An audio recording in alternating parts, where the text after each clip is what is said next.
is just consider this. These figures are from Peter, but approximately if you think in Brisbane you can put in X number, so say 19, it means that in total around the country you can put in about 120, because that's the equivalent pro rata that works out around the country. If you said, well, I'm in Perth, I can do 12, again, Sydney is probably about 3 times that. So this is a bit of an idea, a bit of a guess. So if we looked at a typical city, and let's say it was 19 and we were looking at Brisbane, you might put 4 in the first year, you might get 9 in the second, maybe 3 in the third. So by year 3, you may have 16 territories done. I'm not suggesting you're going to grow at that rate, but it's just to give you an idea. Because what I'm going to ask you to do is actually to go to page 17, and we're going to have a look at an example here that you can do.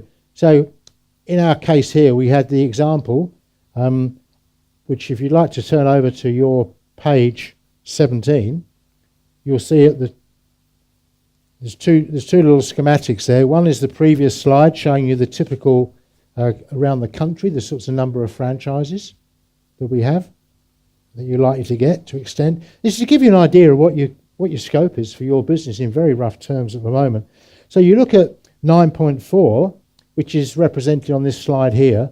So we're saying in an example where maybe you said you're going to establish 10 franchises at $20,000 each. That means in total that's $200,000 worth of revenue.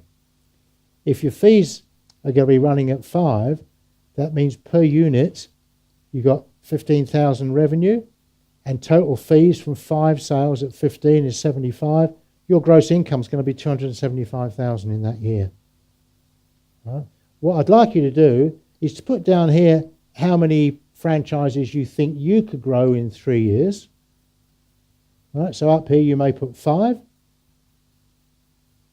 And if you think, sorry, that's on the right-hand side, the accumulative one, write 5. And then you may say, well, year 1 we're going to put 1, year 2 we're going to put 3, year 3 we're going to put 1. Just put something down there as a bit of indication for yourself, just to show the way that you can grow. How do you know how much your business is worth to franchise, to sell? Good point. You don't know until you've done your budgets. But what we're going to do is just take a random figure and say what you think. So at the moment, you may think you can sell yours for 20 or a proportion of that. So if you said you think you can sell yours for 30, and you think that you've got a capacity in Victoria, for example, in your case, maybe to put 20 in, then put 20 down there as your accumulated sales and put 30,000 as your franchise fee. So how many did I say in the state? I gave you a number. Say it's 20 times 30, that's 600,000 is your potential gross from franchise income. All right. And then what I'd like you to do is then put down how many you think you might sell in year 1, year 2, year 3. It doesn't have to be the total.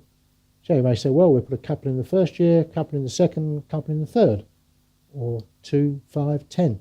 It's just to give you a bit of an idea. But bear in mind, once you start, it really accelerates, because once you've got 2 or 3 or 4, you've got the processes in place and you can put new units on very simply, because your training program's there to help them induct very quickly, your systems and support are there, and that's where that's all evolving, and you're putting staff members on or team people on to do that support for you. You'll probably find as well you've got franchisees who put their hand up and say, I'd love to get involved in the training and support. That happens quite generally. So this is just to give you a bit of an idea. So just put some numbers in there. So just put some across the top and then we'll just work down. We can always have a chat about this later on if you want to go through in any detail individually. So let's kick off with this first one and say you've got 2 in the first year. You're going to put unit cost is 20, so that's 20. So your sales are going to be $40,000. And if your fees, you've got 5 people paying fees. I've said 5 because it's an average, because one started at the beginning of the year and another one started at the end of the year, right? So we're breaking them down. So you've got half of them paying fees. The cost per unit in fees, so the revenue is 15,000. So 5 times 15, 75. So if you think your franchisees are going to pay you $10,000 a year for your ongoing fees, you got 2 of them, be 2 5s are 10, so 10,000. So your gross income will be the amount you've got from sales, which in your case I think was perhaps 2 at 30,000, maybe it's 60,000. If you've got one there paying 15, you add the 2 together and you've got a total at the bottom. It may be $75,000 or $100,000.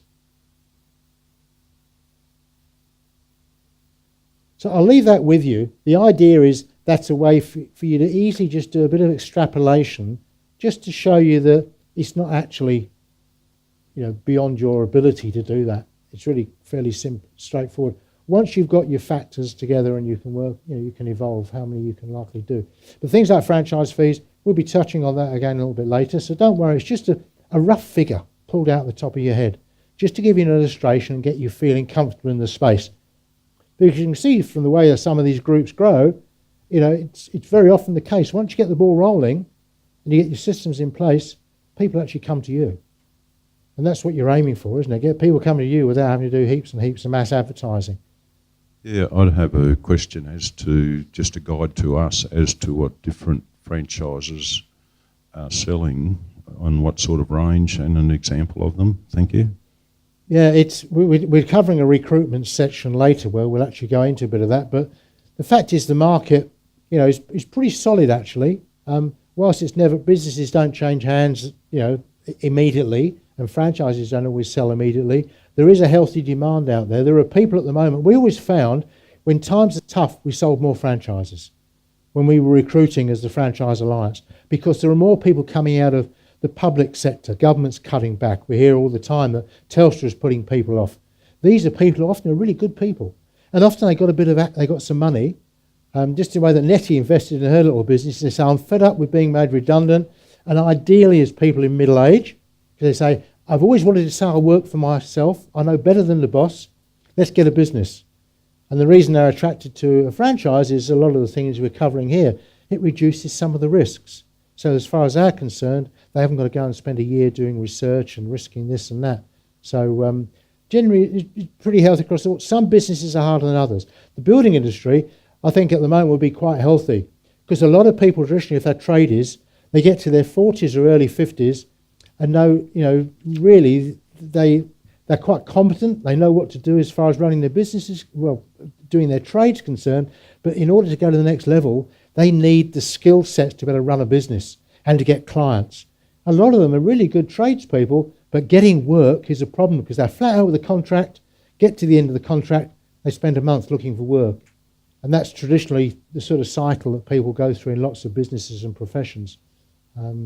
It's a matter of finding, and we'll cover it later, the niche of where you go to find your prospective franchisees.